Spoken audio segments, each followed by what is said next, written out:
aí acontece qualquer inconveniente, a gente deixa de fazer aquilo que a gente sabe que tem que fazer.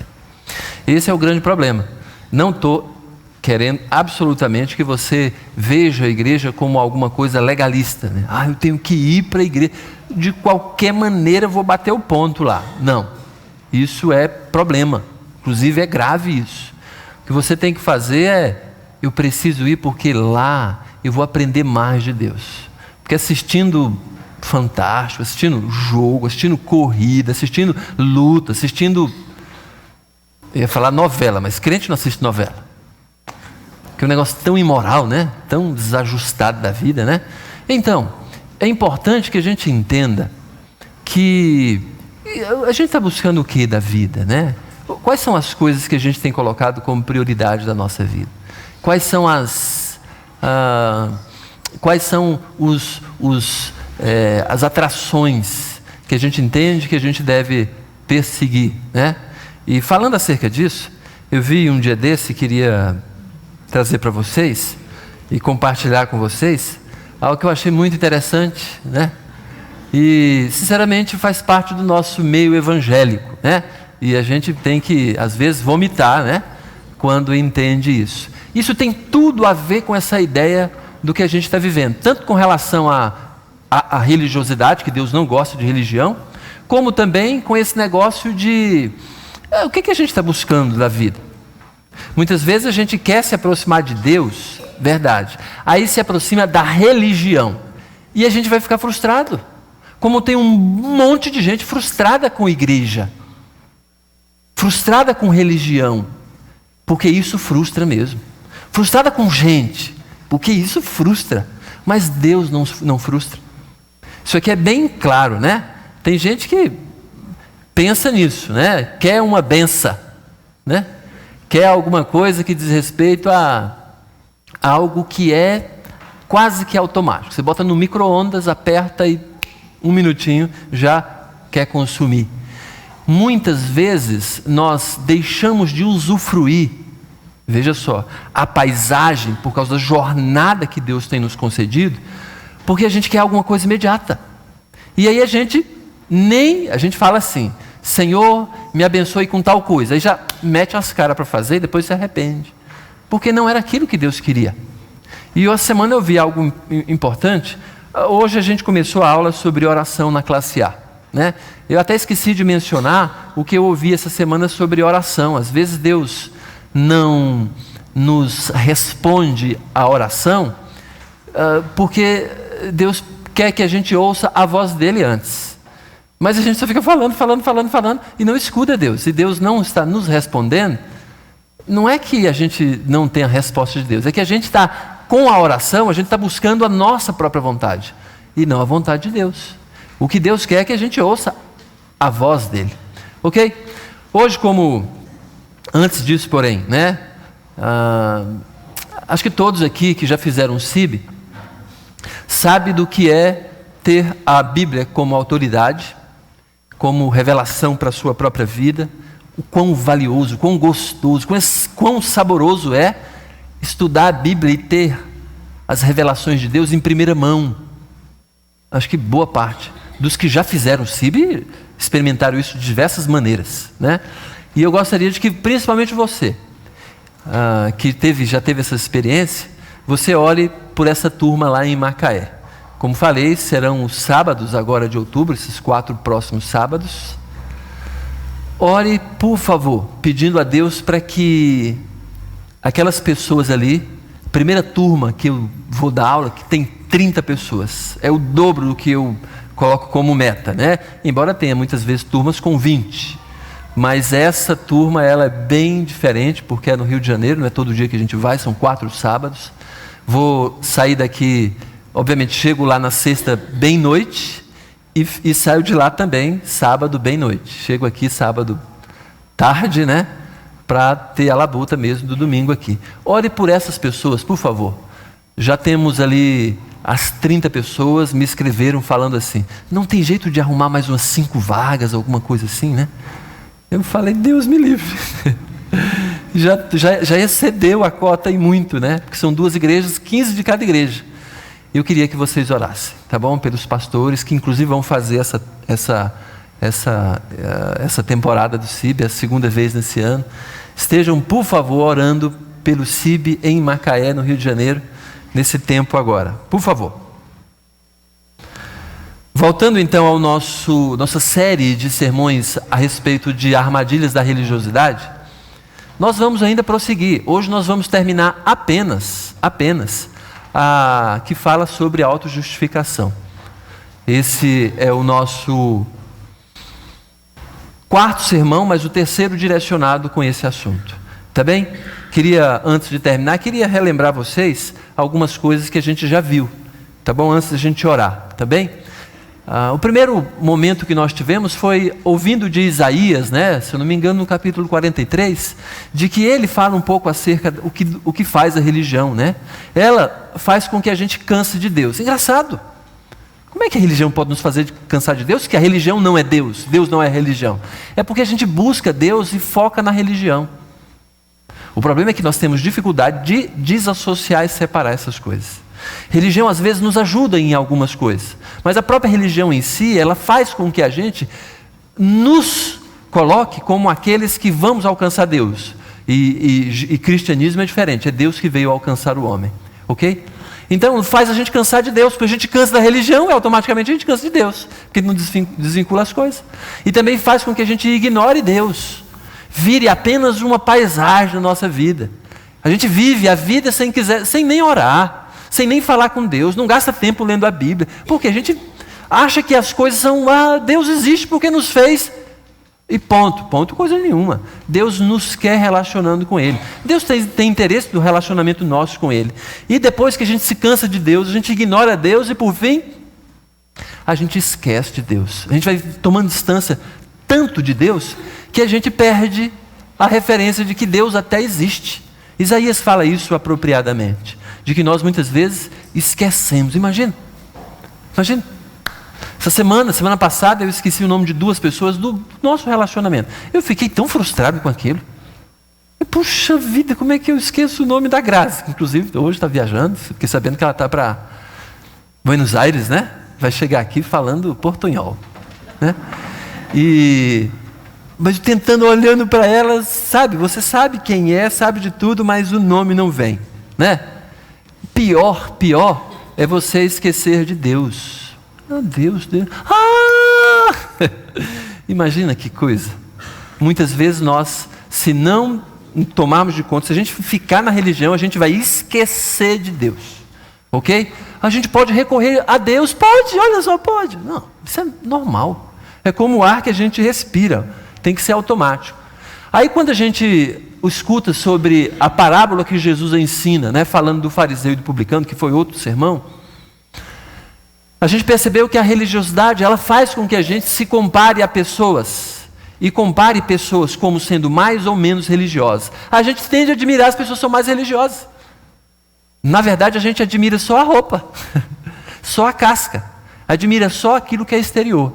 E a gente sabe que Deus, Ele olha para o interior das pessoas. Porque a religião é maquiagem, gente. A religião, ela é apenas o exterior, que pode nos ajudar. Mas quando a gente se preocupa só com a casca, só com a roupa, só com o exterior, a gente certamente está fazendo uma das piores coisas da nossa vida. Principalmente no que diz respeito a se relacionar com Deus. E também, a gente acaba achando que se a gente segue muito a religião, a gente merece elogios. A gente se acha digno. A gente muitas vezes vai se achar, de alguma maneira, merecedor de algumas coisas. E aí começa com os elogios. Eu mereço aquele tapinha nas costas. Eu mereço as coisas que de alguma maneira, né, me faz ser admirado, porque eu consigo fazer isso. Consigo ir para a igreja todo domingo. Consigo ler a Bíblia. Consigo orar. Aí vira aquele robô. Deus quer relacionamento. Deus não tem você como um retrato na carteira dele. Ok? Você e eu não somos apenas um símbolo para Deus. Somos pessoas que Ele quer se relacionar. Ele faz questão de... E muitas vezes a gente não faz tanta questão. Ok? Então a religião, ela coloca a gente como merecedor. É muitas vezes aquilo que acontece. Aquelas campanhas que as pessoas inventam. Aí você faz a campanha. Você ficou 2 meses sem tomar Coca-Cola. Agora que não toma mesmo, né? Ou pelo menos tem mais dificuldade de tomar, ok? Mas aí você, eu fiz esse jejum de Coca-Cola. Gente, é absurdo. É absurdo. Jejum de Coca-Cola é pior do que aquele jejum de Daniel. Aquele negócio. Entendeu? A pessoa faz um regime e fala que está fazendo jejum. Nada disso. Jejum tem outro propósito. É relacionamento mais íntimo com Deus. E a pessoa faz pela religião. Aí fez a regrinha, aí se acha merecedor. Agora eu sou merecedor. Tem gente até com oração, já viu aquilo? A pessoa fala assim, aí aconteceu uma coisa boa na vida dela, fulano se converteu, o marido se converteu, ou a esposa se converteu, aceitou Jesus, se converteu, não foi convertido. Aconteceu alguma coisa, comprou a casa própria, passou no concurso. Aí depois quando ela vai dar o testemunho, ela fala assim, mas eu orei.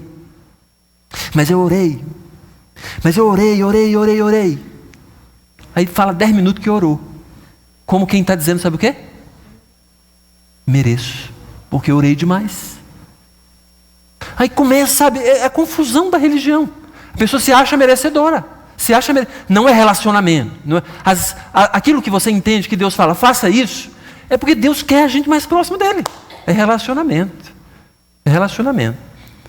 E aí a gente acaba cumprindo com as regras de forma legalista. Cumpre a regra pela regra só. A gente faz porque está dizendo que tem que fazer, então vou fazer. Sai chutando pedra, sai chutando cachorro na rua, sai dando tapa em todo mundo, mas faz.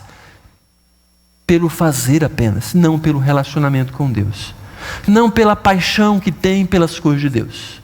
Tem que fazer isso. Que droga, eu vou. Aí, né? Sai reclamando, aí acaba fazendo. Mas não adianta muito. Vira só religião. Então a gente aprendeu com o fariseu e o publicano que a justificação quem dá é Deus. A gente não merece coisa nenhuma. Não é a gente que busca Deus. Deus é quem veio nos buscar. E por fim, na semana passada, a gente viu com Naamã, que eu achei bem interessante a abordagem que Deus nos fez refletir acerca da vida de Naamã, com essa questão de autojustificação. De que a autojustificação, ela procede de um coração orgulhoso. E esse coração, ele precisa, primeiro, ser confrontado com a sua fragilidade. Todos nós somos pereba. Nós vamos derreter, nós vamos sofrer. Ok? Nós perecemos. Semana, a minha sobrinha Débora foi inventar de alguma coisa, de brincar com um copo, mais ou menos. Aí cortou o braço. Eu fiquei assustado. Parece que um urso atacou a Débora. Parece que um bicho, sei lá o que foi, né? Um cachorro. Ela botou a mão assim, né? Brincou com o cachorro, puxou, e aí... Não, foi um acidente doméstico. Gente, nós somos tão frágeis. E quando a gente olha a morte igual Naamã, né? Puxa vida, sou herói de guerra, ele sabia disso, admirado por todos, pelo próprio rei. Aí olhou para si próprio e falou, puxa vida, eu vou morrer. E nós vamos morrer mesmo, ok? Nós somos frágeis e a gente precisa ser confrontado com a nossa fragilidade, senão a gente acha que é o bambambam. E também o coração que é orgulhoso, que auto-justifica, ele precisa ser humilhado, porque nós somos incompetentes. Nós não conseguimos nos salvar. Nós não conseguimos absolutamente fazer nada, absolutamente nada, que a gente se torne merecedor de alguma coisa do favor de Deus. Não. A Bíblia fala que o que nós merecemos é só o inferno. Nós merecemos o inferno. Nós não nos tornamos merecedores das coisas. Deus veio nos buscar porque a gente é incompetente mesmo. Se tivesse alguma coisa de nós que pudéssemos alcançar alguma coisa, Deus, então faça isso. Mas a gente não consegue. Okay? E por fim, na semana passada, a gente entendeu que o nosso coração precisava, de fato, né, ser confrontado, ser humilhado, para que a gente fosse curado pela graça de Jesus. Graça é o quê? É de graça mesmo. É free, é 0,800, não nos custa nada. Por isso que muitas vezes somos desobedientes e nos decepcionamos com a nossa própria desobediência. Eu fui fazer isso. Xinguei quem tanto eu amava, quando não bati. Fiz o que não devia. Roubei. Olha para trás, puxa, que vergonha que eu mesmo sinto de mim. Muitas vezes é o próprio coração orgulhoso, achando que não é capaz de fazer isso. Por isso deixa de vigiar. Por isso que deixa de vigiar. Precisamos entender então que precisamos ser confrontados. Nosso coração que auto-justifica, que acha que é o melhor, que pode, que acontece, que faz, realiza, precisa da graça de Jesus, que nós somos incompetentes, somos frágeis e precisamos da graça de Jesus. Por isso que Naamã teve que mergulhar no rio. Não era para ele merecer com aquele mergulho. O mergulho não era para limpar igual ele achou primeiro. Não, vou tomar banho aqui, Beleza, então eu tenho um lugar melhor para tomar banho. Não. Ele absolutamente não era para ele tomar um banho, era para obedecer. É graça, é fé, é fé. É isso que a gente vai trabalhar hoje também. Ok? Por isso então nós vamos orar, que nós vamos terminar essa série sobre autojustificação com um texto em Filipenses, tá bem? E aí você e eu podemos, antes de ir para o texto, nós vamos orar agora, pedir ao Senhor que nos abençoe, numa reflexão rápida, são 9 versículos e algumas conclusões, para que a gente não saia daqui da mesma maneira que a gente chegou, obviamente, e nem saia dessa série de sermões sobre autojustificação achando que a gente pode se autojustificar, ok? Que a gente derrame ou se derrame nos braços do Senhor, ou aproveite da graça dele, da bondade dele, que a gente se entregue para ele nos pegar, ok? Que muitas vezes com a nossa religiosidade a gente se afasta de Deus, está dizendo não para Deus. Vamos orar? Curva a sua cabeça, feche seus olhos, como já falei e vou repetir, não é feche a sua cabeça, feche os seus olhos, porque Deus quer que você pense, que você raciocine, que você entenda para poder aceitar. Porque Deus é um Deus lógico, Ele quer um culto racional. Pai eterno, pedimos Tua graça sobre a nossa vida, nos abençoe. Precisamos do Senhor, precisamos da Tua bênção, do Teu direcionamento agora, do Teu Espírito sobre nós. Venha sobre nós, Senhor. Estende a Tua poderosa mão sobre a nossa mente, nosso coração, e nos faz entender aquilo que só o Senhor pode nos conceder. Retira de nós, Senhor, aquela preocupação com o amanhã, com o ontem.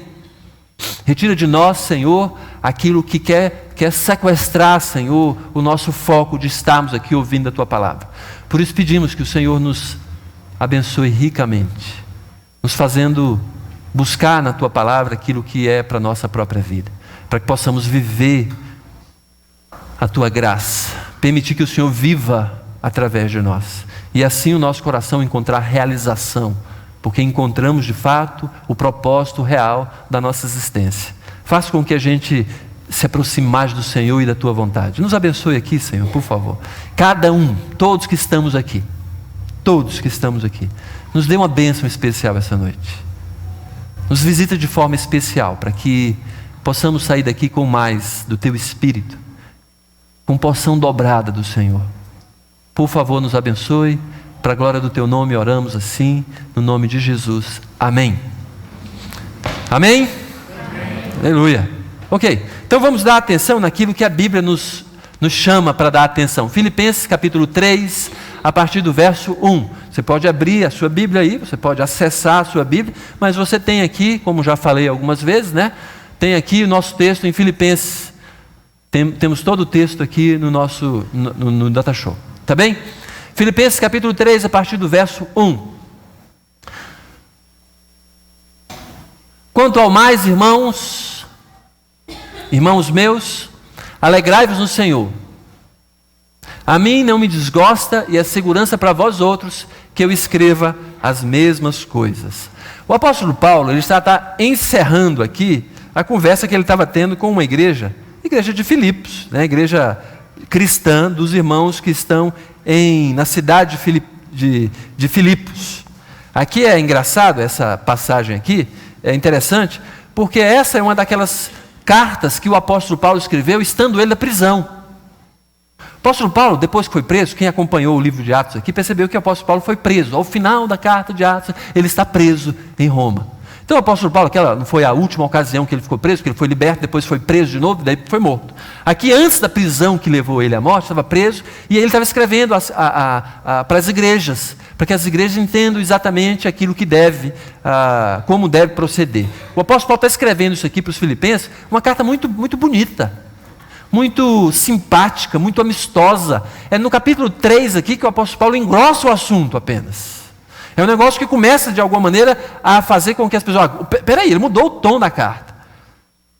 É porque o apóstolo Paulo, embora tivesse feito muitos elogios à igreja de Filipenses, aos filipenses, ele percebeu claramente de que não podia deixar de falar aquilo que era mais importante, ou pelo menos aquilo que era muito importante para que a igreja mantivesse ou tivesse perseverança na fé saudável, no Cristo, no nosso Jesus. Aí ele abre essa carta, começando a dizer: quanto ao mais, irmãos meus, alegrai-vos no Senhor. Embora ele estivesse preso, fiquem alegres. É uma orientação que o apóstolo Paulo concede a nós, dizendo, sabe o quê? Apesar das circunstâncias, nós podemos ter alegria, podemos ter felicidade e satisfação. Muitas vezes nós achamos que vivemos, que existimos para sermos felizes. Não é verdade. Ok? A nossa existência, a nossa razão de existência é glorificar Deus. É que Deus é tão bom que quando nós cumprimos com esse papel da nossa existência, nós somos felizes.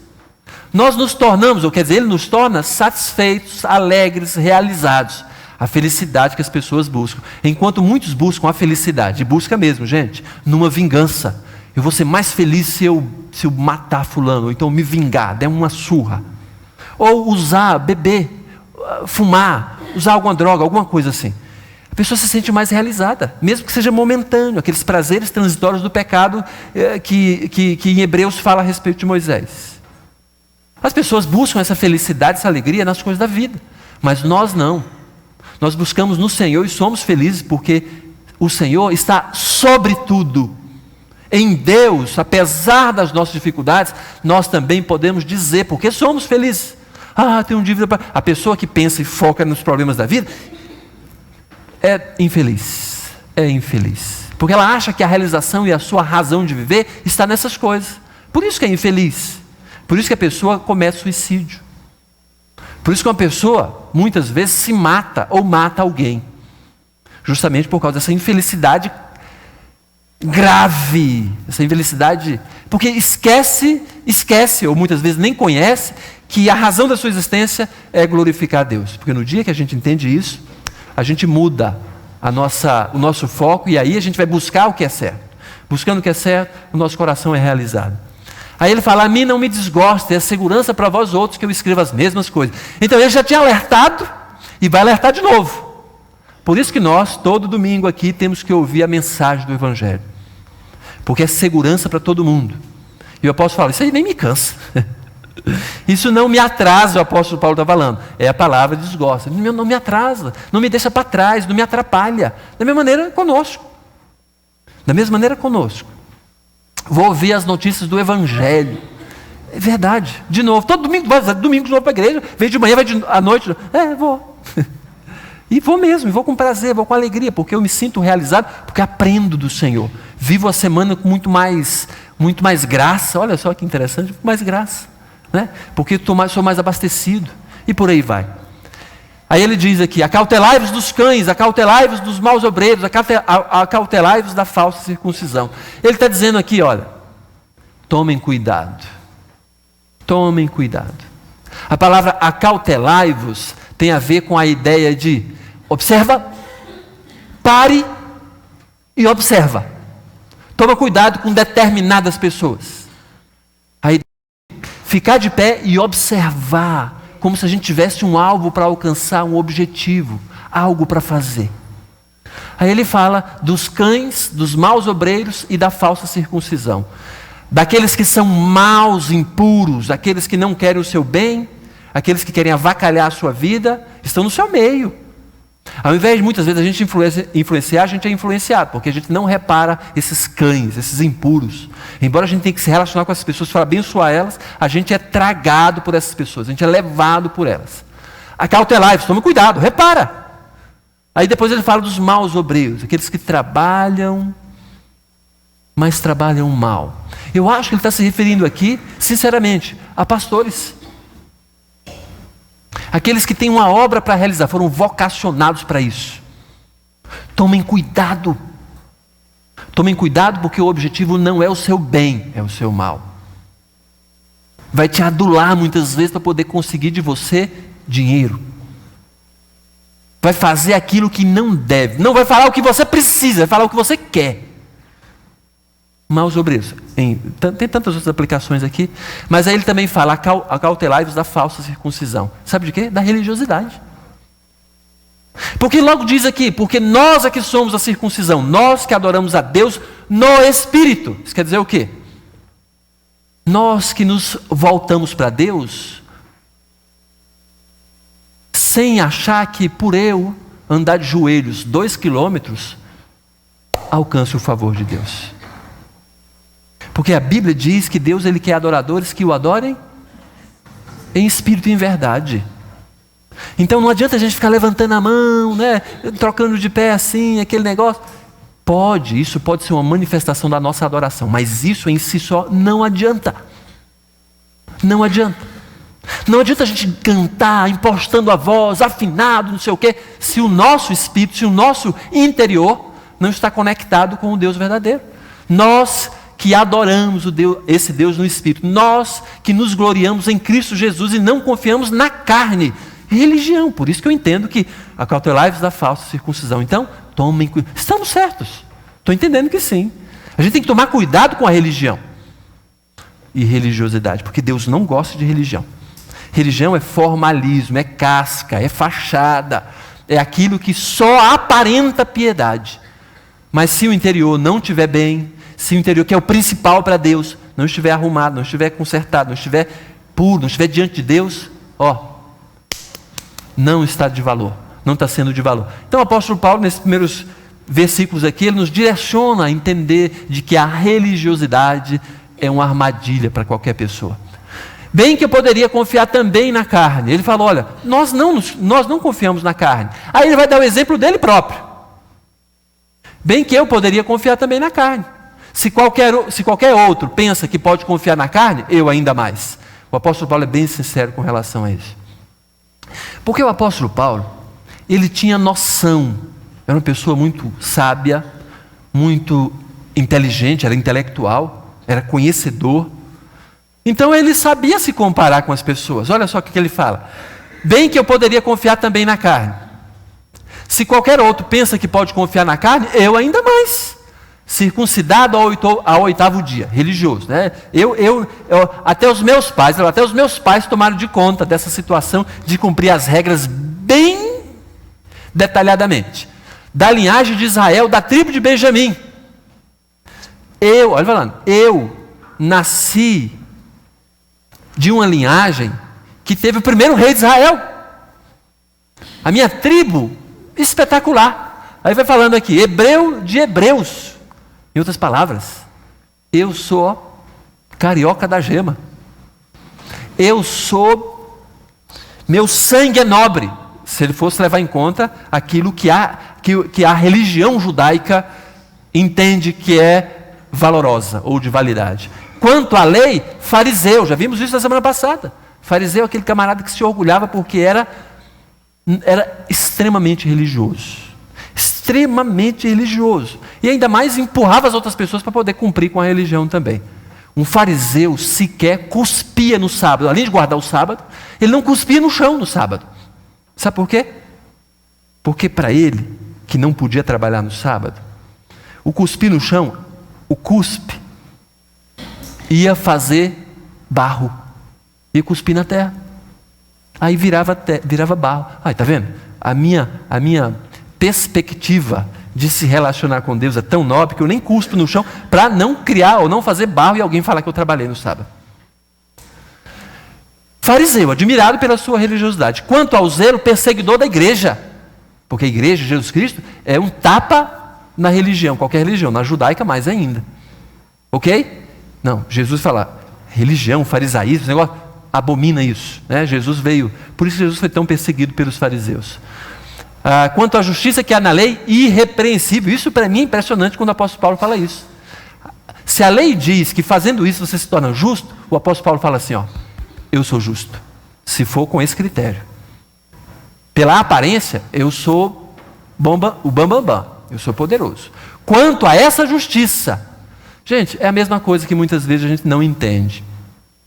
A gente sabe que não é pelas obras que a gente é salvo. Você entende isso? A gente é salvo pela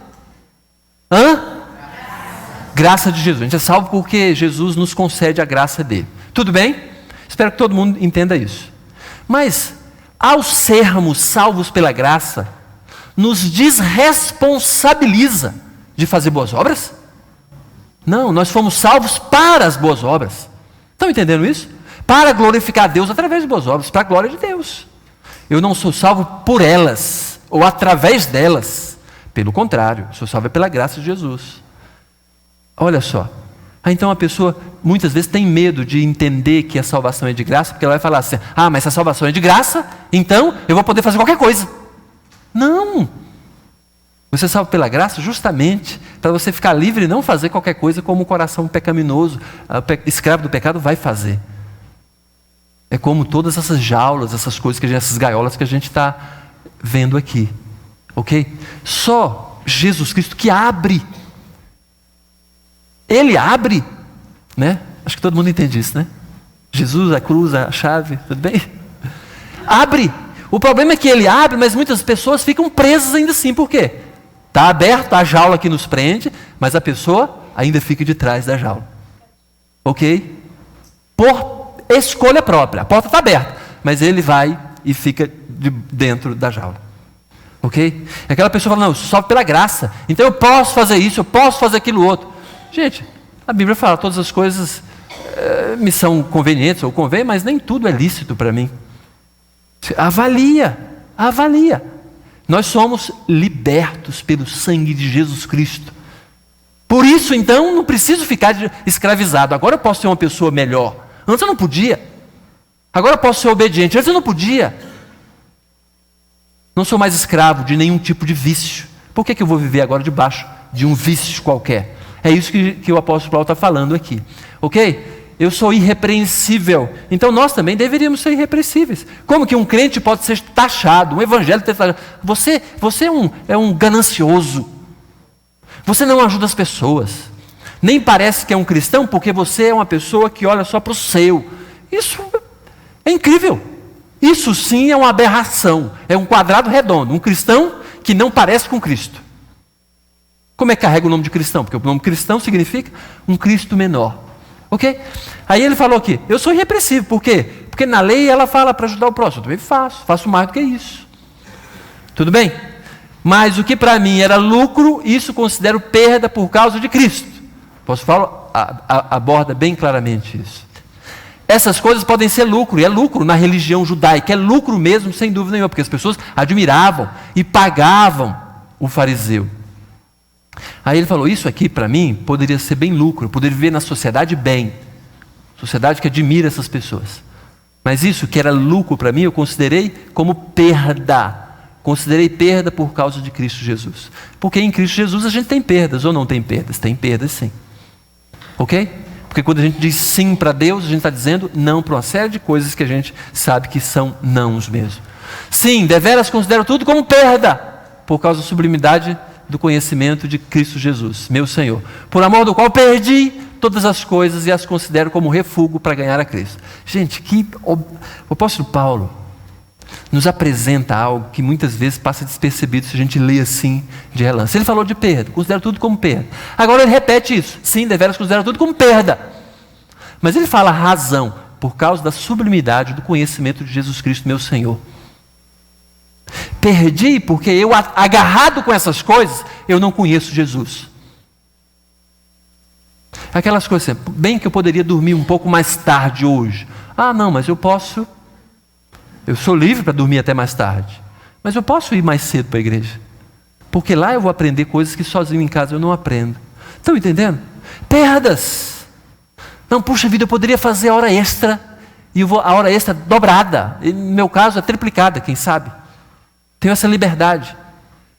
Não, puxa vida, mas isso para mim não é tão valiosa, não é tão valioso do que gastar um tempo com a minha esposa, com a minha família. Eu prefiro ficar com a minha família. Gastar tempo com a minha família. Considero perda essas coisas que eu posso ter como lucro. E aqui mais ainda. Olha só. Perdi todas as coisas, porque o apóstolo Paulo, quando disse sim para Jesus, ele levou pancada. Os fariseus, as pessoas tanto admiravam ele, o próprio grupo fariseu, começou a bater no apóstolo Paulo. Prendeu. Nós sabemos a história do apóstolo Paulo. Aí ele fala, perdi todas as coisas e as considero como refúgio para ganhar a Cristo. E aí fala de ganhar aqui. Perdi, mas fala de ganhar. Ganhar a Cristo. Não é ganhar Jesus, mas ganhar essa questão de que eu virei para Deus agora. Eu não estou perdendo, é a ideia do contrário do perder. Porque quando a gente escolhe o nosso próprio caminho, a gente vai perdendo. Mas quando a gente escolhe o caminho de Deus, a gente vai ganhando e ganha mais o relacionamento com Jesus. E aí quando o apóstolo Paulo experimentou isso, ou qualquer pessoa que experimentou o relacionamento com Jesus, não quer perder mais esse relacionamento. É engraçado, gente, quando ele fala aqui, considero como refúgio, literalmente a palavra é esterco. Cocô. Cocô de bicho, mas é cocô. É uma agressão para o judaísmo. O judaísmo tem que entender isso. É aquele tapa na cara que as pessoas precisam ouvir. Isso tudo, essas regrinhas, essas leis, esse negócio de fazer campanhas, esse negócio de ser não sei o quê, de regra. Religião, religiosidade. A língua até quebra. Dá nó. Sabe o que quer dizer isso? O apóstolo Paulo está falando? Cocô. Ninguém tira proveito disso. Isso fede para Deus. Isso fede. Aí o apóstolo Paulo, terminando essa parte aqui, ele diz: e ser achado em Jesus Cristo. Olha só. E as pessoas olharem para mim e identificar que eu pertenço a Jesus. E as pessoas perceberem que eu sou cristão genuíno. Sem eu precisar colocar camiseta, pertenço a Jesus. Ok? Fui ao encontro. Sou não sei o quê. Faço parte de não sei o quê. Embora isso possa, de alguma maneira, ajudar. Mas se as pessoas nos identificam como uma pessoa cristã genuína, apenas pelo que eu visto, eu estou procurando só a religiosidade, a fachada mesmo. É só a fachada. Ok? É só a fachada. Igual de branco e preto, andando pela rua aí, escrito Helder, aquele negócio todo, né? Religião, gente. Religião. Ou de manhã, domingo, a pessoa batendo lá, os crentes aí, crente coisa nenhuma. Domingo de manhã, aquela pastinha com aquelas revistinhas, né? Torre de vigia e tudo mais. Os testemunhos de Jeová, nem crentes são. São anticristãos, na verdade. Ok? Um dos piores grupos religiosos que tem. São contra Cristo, aquele que nos salvou. Ok? Tudo bem. E ser achado nele, não tendo justiça própria. É o resumo do que a gente tem visto esses dias sobre autojustificação.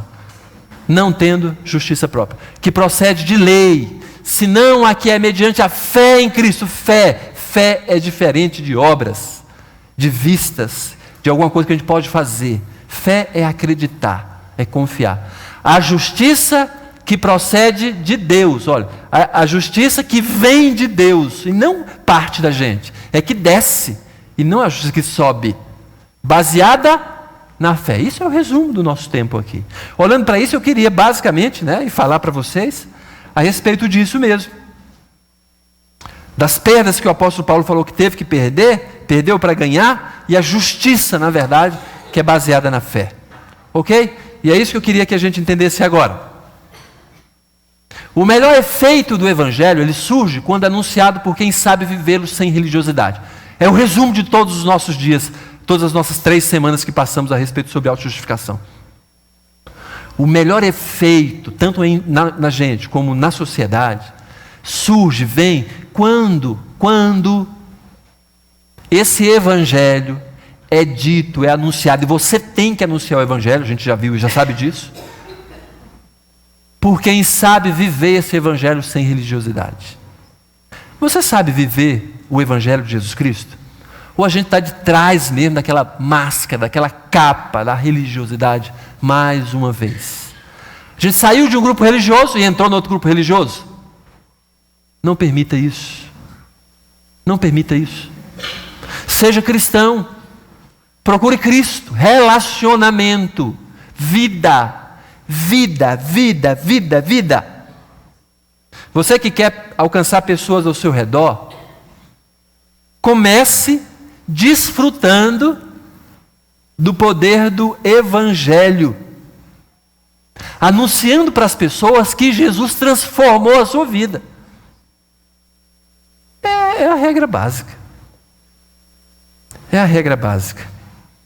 Agora, essa luz, que está um pouco apagada, porque às vezes a religião só apresenta, só é sombra.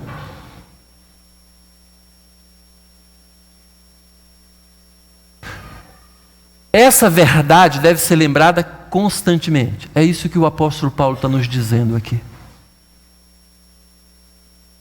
Ele fala bem assim, para mim e para você. Fala, olha, isso não me cansa, não me atrapalha, e é segurança para cada um de vocês. Lembrar desse assunto é segurança, e não é canseira. Alguns procedimentos que a gente tem que tomar, a gente sabe que é só segurança. Quem lida com coisas perigosas sabe disso, aquele procedimento. Isso é só segurança. Você que já voou várias vezes, talvez você ache, como eu, chato, aquelas orientações lá dos responsáveis pelo voo. Todo início do voo lá tem aquele camarada ou aquela camarada que vai nos explicar os procedimentos de segurança. Ah, emergência, faça isso. Teve algum problema com isso? Faça aquilo. É a mesma ladainha. É a mesma coisa. Mas isso é para segurança. Segurança. Vou ouvir de novo isso? Sim, é para segurança. Eu vou ouvir de novo que Jesus salva, só Jesus salva? É, porque quem sabe não caiu a ficha na sua cabeça. Como aconteceu comigo, demorou a cair, né? Porque eu sou uma pessoa tão grossa, tão coração duro, que demorou. Ouvindo a mensagem sempre, demorou um tempo. Sei lá quanto tempo, uns 6 meses eu acho. Alguém teve que ter paciência um pouco mais comigo. Embora ouvindo, até repetindo como um papagaio. O Evangelho é o poder de Deus para a salvação de todo aquele que crê. E não é aquele que é religioso. Não é aquele que é religioso. Então, ainda lembrando de que o melhor efeito do Evangelho surge quando é anunciado por quem sabe viver esse Evangelho sem religiosidade, a gente precisa entender que quem confia na justiça própria anula a fé. Se a gente precisa ver aquilo que a gente tem que encarar como fé, a gente anula a fé. Porque fé é algo que a gente não está vendo. É algo que a gente confia, espera, mas a gente não está vendo. Não são os nossos olhos que enxergam. Quando cremos em Jesus Cristo como nosso único, exclusivo e suficiente Salvador, não é porque a gente viu isso, mesmo porque isso é impossível de ver agora. A gente crê, a gente acredita. A Bíblia diz que sem fé é impossível agradar a Deus. E o apóstolo Paulo, terminando, versículo 9, ele fala: a justiça que procede de Deus, que é baseada na fé em Cristo Jesus. Presta atenção. O melhor efeito do Evangelho surge quando nós anunciamos esse Jesus sem religiosidade. Porque a religiosidade é justiça própria e ela anula a fé. E o Evangelho é fé em Cristo Jesus. O Evangelho é as boas notícias de que eu não consigo, não posso e nem vou fazer, não tenho essa autorização de confiar em mim mesmo. É confiar só em Cristo Jesus. Religiosidade, gente, religiosidade é justiça própria e isso anula a fé. Por isso que uma pessoa que espera em si própria para ir para o céu, não vai para o céu. Porque esperar em si própria, a autojustificação anula a fé. E o único meio, é mediante a fé que a gente vai para o céu. Fé em quem? Em nós? Mesma coisa. Fé em Cristo Jesus. Fé em Cristo Jesus. Viver sob os efeitos da nossa própria mão, isso tudo empurra a nossa vida para a religiosidade. O meu objetivo hoje deveria terminar e concluir dizendo, e você deve entender isso: puxa vida, o que Deus quer mesmo da minha vida é ter fé nele. Isso, é isso mesmo. Eu não posso confiar em mim mesmo. Isso, é isso mesmo. Porque assim a Bíblia nos apresenta. O apóstolo Paulo acabou de dizer, se fosse para confiar em mim mesmo, eu confiaria. Mas eu sei que isso tudo é cocô. Isso não vale. Isso para Deus fede, porque nós não conseguimos alcançar o coração de Deus através de justiça própria. Anula a fé. Imagina vocês que os cientistas descobriram que dentro de 3 semanas as Américas todas elas serão inundadas. Imagina. Todas o continente americano, América do Sul, América Central, América do Norte, vai ser inundado por um maremoto que vem do Pacífico. Ok? Nós temos 3 semanas. E aí existe realmente um projeto gigantesco de tirar todas as pessoas, vamos supor que isso seja possível, e levar para outro continente, ou para a África ou para a Inglaterra. Ou para a África, né, ou para a Europa. E só tem a possibilidade agora, porque todos os outros caminhos, meios se esgotaram, só tem agora navios. Restaram 1.000 pessoas. 2 navios para levar essas 1.000 pessoas, 500 em cada um dos navios. E você está no meio dessa turma. Somos 1.000, 2 navios, 500 pessoas em cada. Só que aí vazou a notícia real de que um dos navios, ele está com um remendo no casco, que ele aguenta 2 dias de navegação. E demora 10 dias para chegar lá. Um dos navios vai afundar. Vai sair bom assim, os 2 vão sair bom. Um deles vai naufragar. E você não sabe, ninguém sabe qual é o navio que vai afundar. O maremoto está chegando e vai afundar todo mundo aqui. Tudo. A sua escapatória está em um navio de 2. O que você vai fazer? Você vai deixar de escolher um dos navios só porque você não tem certeza? Eu acho difícil. Tem até aquele ditado, não é bíblico, né? Mas fala assim.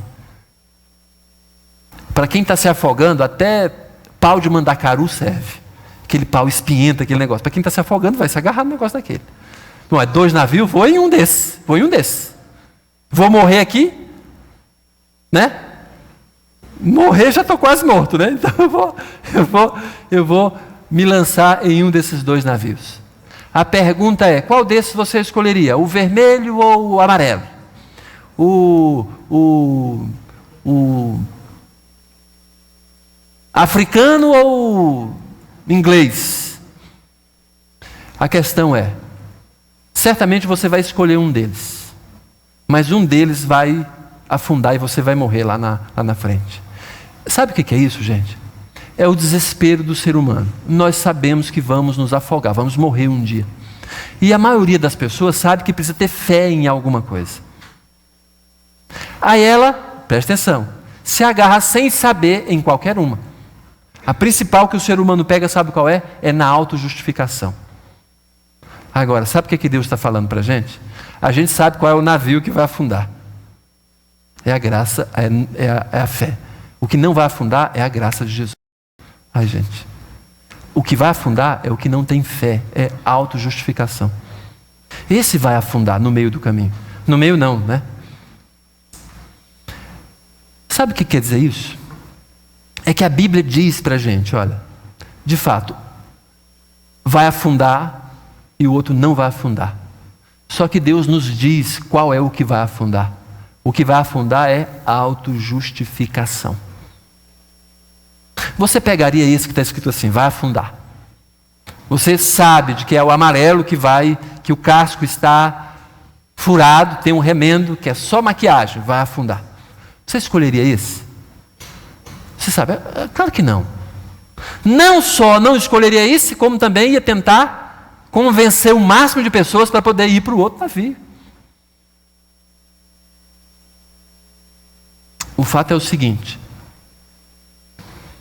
que nós temos a possibilidade de escolher um, porque escolhendo um, eu digo não para o outro, e nós já sabemos qual é o endereço do certo. Fé em Cristo Jesus.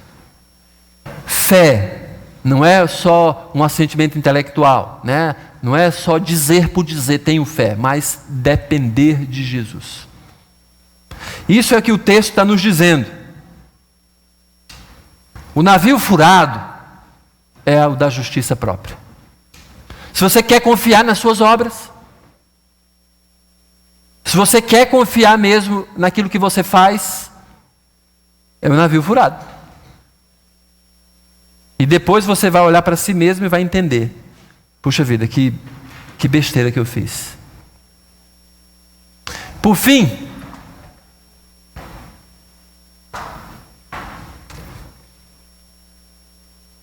o melhor efeito do Evangelho surge quando é anunciado por quem sabe viver sem religiosidade, pois uma vida sem religiosidade, com uma vida sem religiosidade, podemos demonstrar a graça de Jesus Cristo em nossa vida.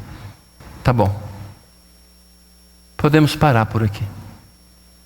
Porque uma vida com religiosidade, a graça de Jesus não é manifesta. Mas sem religiosidade, o que sobra para mostrar, sabe o que é? É a graça de Jesus que transforma cada um de nós.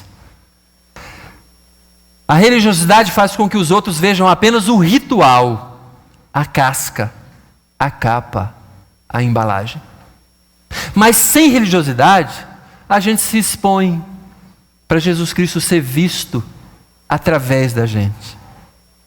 Quem é que demonstra que foi transformado? Aquele que anda com a Bíblia debaixo do braço? Ou aquele ex-bebum que vive ajudando as pessoas agora a deixarem o vício da bebida? Quem fala para mim? Qual que demonstra mais a transformação de Jesus Cristo, que Jesus dá? Aquela pessoa que anda, não estou falando que andar com a Bíblia debaixo do braço seja um mal, mas tem gente que se satisfaz com andar com a Bíblia debaixo do braço, para ser identificado como aquele que lê a Bíblia, aquele crente. Não estou falando que seja ruim andar com a Bíblia debaixo do braço, mas a pessoa se isola nisso. Quem é que demonstra que foi transformado por Jesus? Aquele que era o ex-bebum. O cara bebia. Mas agora ele assumiu a vida dele como aquele que vai ajudar as pessoas que bebiam ou que estão bebendo para que elas não bebam mais. Encontrem Jesus e a graça transformadora para largar o vício. Quem você acha que mostra mais transformação? Aquele que anda com a Bíblia debaixo do braço ou aquele que vive a sua vida procurando ajudar pessoas a saírem daquela situação que ele estava escravizado? Quem?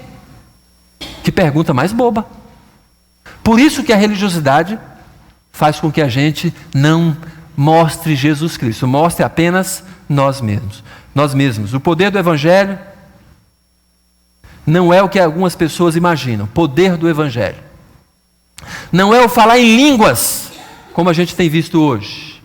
Não é aquela oração poderosa, como a gente vê hoje. Não são aquelas profecias e profetadas que a gente vê hoje. Não tem a ver com um copo da água que um pastor da televisão vai orar. Alguém bota o copo em cima da televisão. Bota agora na frente, porque em cima não dá mais para colocar, né? Televisão plana, aquele negócio todo, né? Bota na frente da televisão, né?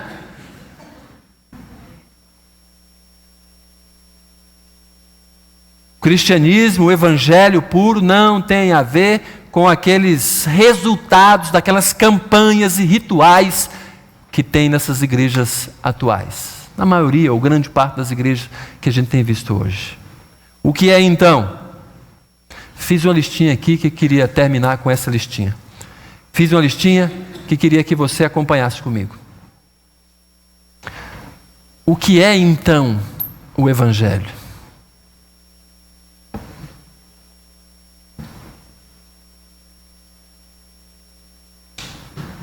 É um pai, é o efeito sobre a vida de um pai, que agora prefere dar atenção de qualidade aos filhos.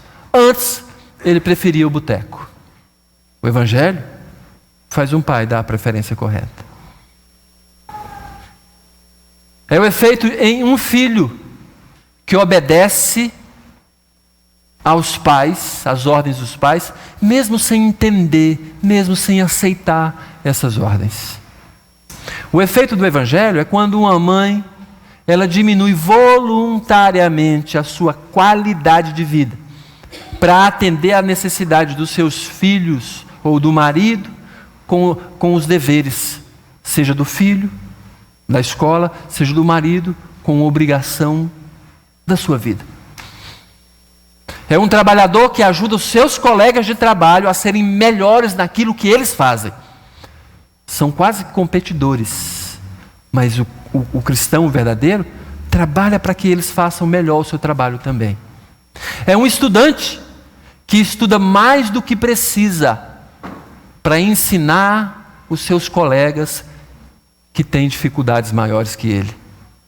O efeito do Evangelho é aquele amigo que gasta do seu dinheiro para ajudar os outros a terem uma vida com Jesus. O efeito do Evangelho é aquele efeito quando uma pessoa que era má, mas agora vai ao hospital, servir sopa para aqueles necessitados que vêm de longe, saem de longe para uma consulta. É aquele rapaz que espera a hora certa de namorar, porque quer casar com quem vai lhe ajudar na fé em Jesus Cristo.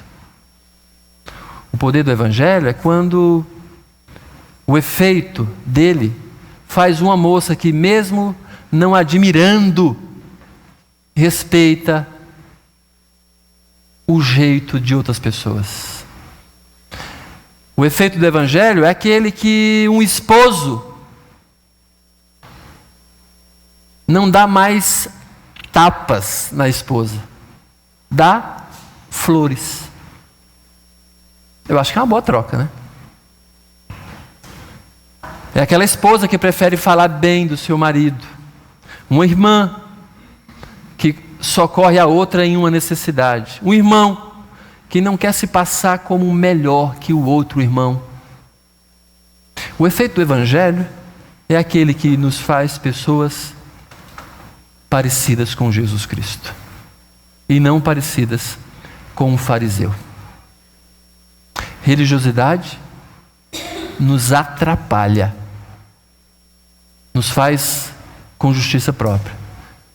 Mas cristianismo, o Evangelho de Jesus Cristo, nos faz mais parecidos com Jesus.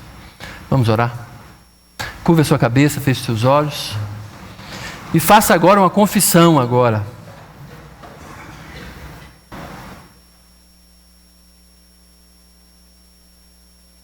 Uma confissão, pedindo perdão a Jesus Cristo das vezes que você preferiu a religião, achando que você é melhor porque faz uma prática religiosa, ou fez. Mas se coloque diante de Deus agora, dizendo: Senhor, eu vou permitir agora, a partir de hoje, que o Senhor viva a minha vida, que a graça do Senhor abunde em mim, que eu seja conhecido como aquele que é um cristão genuíno. Pai eterno, ouve a nossa oração, por favor, porque nós nem sabemos orar como devemos orar.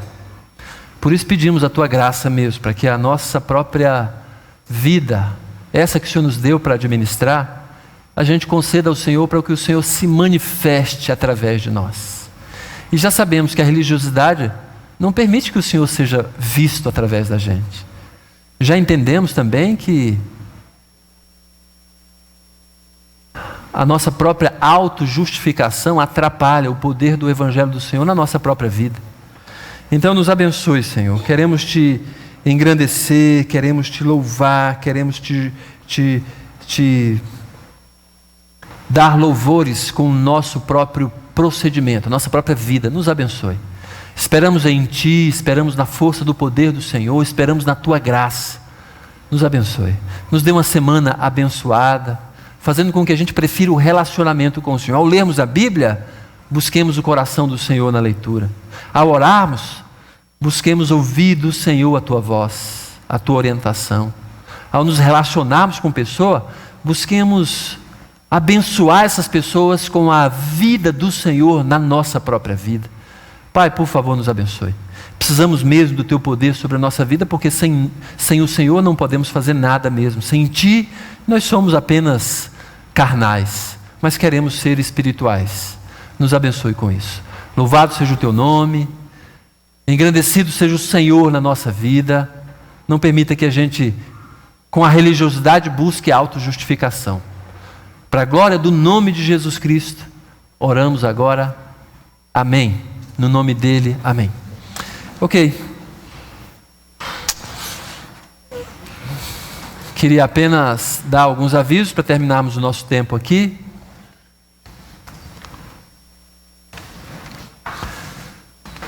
Como mencionei hoje de manhã, queria mencionar mais uma vez. Deu um bode aqui? Não vai dar mais. Como mencionei, semana que vem, domingo pela manhã, nós teremos Santa Ceia. Domingo pela manhã teremos Santa Ceia.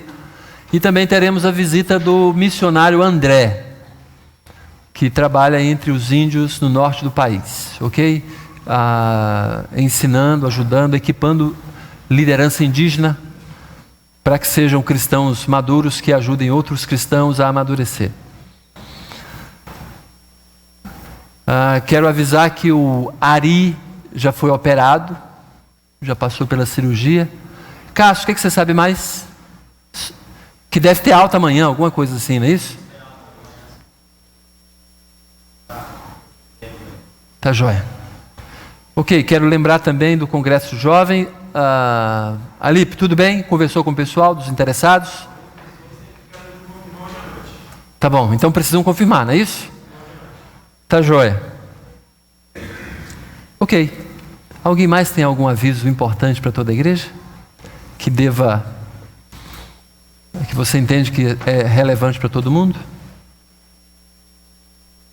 Ok. Antes de você sair hoje, se sinta obrigado a cumprimentar pelo menos 5 pessoas. Tá bem? Tá bom? Não vale me cumprimentar. Assim, vale me cumprimentar, mas não contando, tá bom? Ok. Vamos ficar em pé e vamos terminar com a oração.